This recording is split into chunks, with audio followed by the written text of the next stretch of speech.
This is the cigar room, the most beautiful room in the entire ship. It's beautifully wood paneled with these gorgeous green leather lounge chairs. This is a beautiful table inlaid with portraits of famous Hollywood stars smoking, and of course with Cuban coffee beans. You know, although I spent enough money on cigars and for singles, probably, well, enough to have bought myself a box of 20 or 21 or maybe even 25 really good cigars, maybe in Honduras or Santo Domingo or Nicaraguan, but I'm telling you, Cuban cigars are frightfully overpriced. Anyway, though, do have that unique taste that I'm after.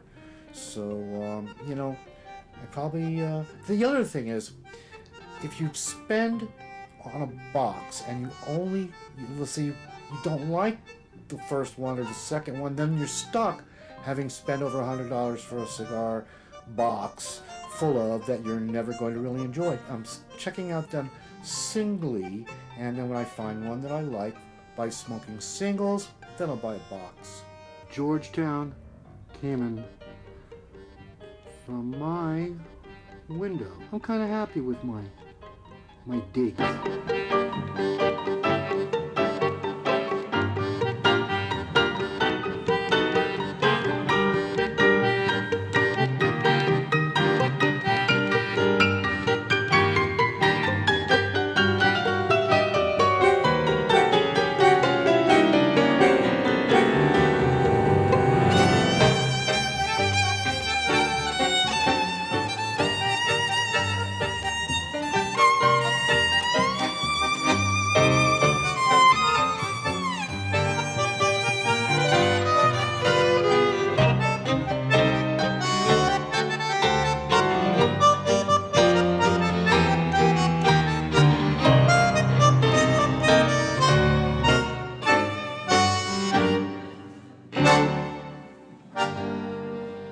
Now, tell me the story about these humidors. Tell me what they are.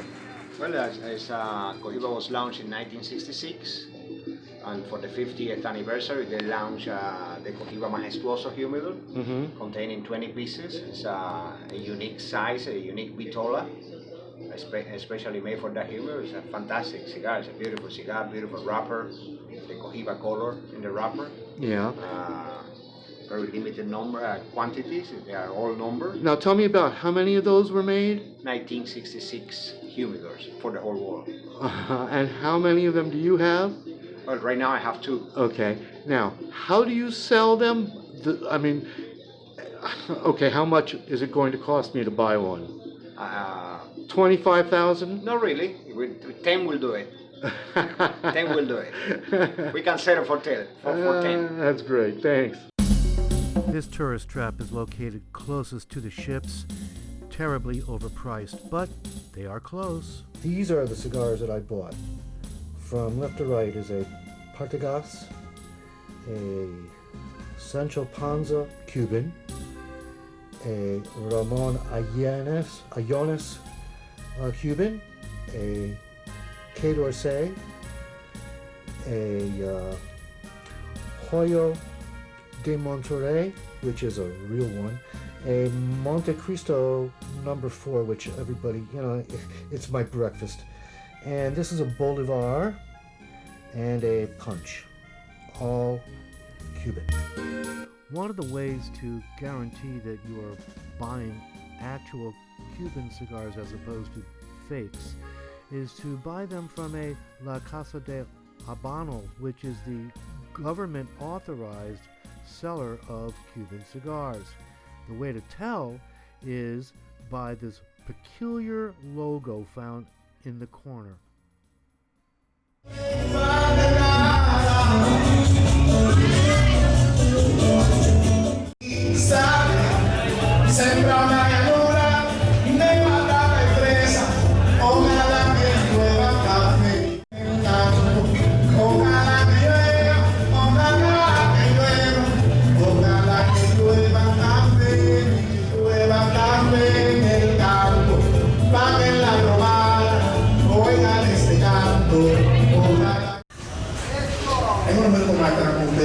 desde Brasil, mis amigos de PR. Claro que sí. The pier at Port Langosta in Cozumel. It's very nice, but very touristy. Lots of shops.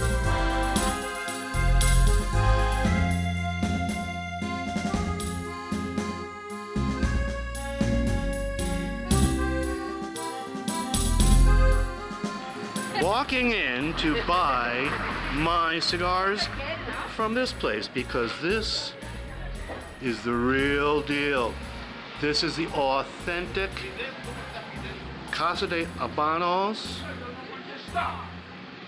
This is the actual Cuban government owned and operated cigar outlet. While I'm not necessarily being political, I just love the cigars. Now we're going into the humidor. We're checking out the good stuff. This is a perfect environment for holding cigars. The temperature's about maybe 70.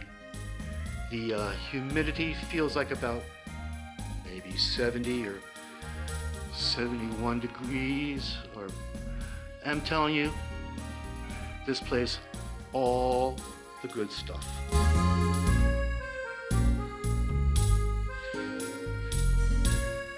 They even have those cheap Guantanameras, which my friend Mario brought back from me from Cuba. They may be trashy, but they still taste like Cuba. Legacy SSSSHHhhhhh. This is a brand I've never seen called Cuba. My favorites are these Bolivars. They are spectacular. And here are the Ramon Ayones that I bought in Grand Cayman. Now this is a most interesting cigar, the Pinar del Rio, the Vergueros, which is really, it's a shorty, but it's really, it smells excellent, and I've never tried one. I'm looking forward to checking this one out. This is the page from Cigar Aficionado magazine showing these Vergueros Mañanitas that are 90 rated. They're medium strength, which are, you know, I prefer more full body, but I'm just dying to try one of these.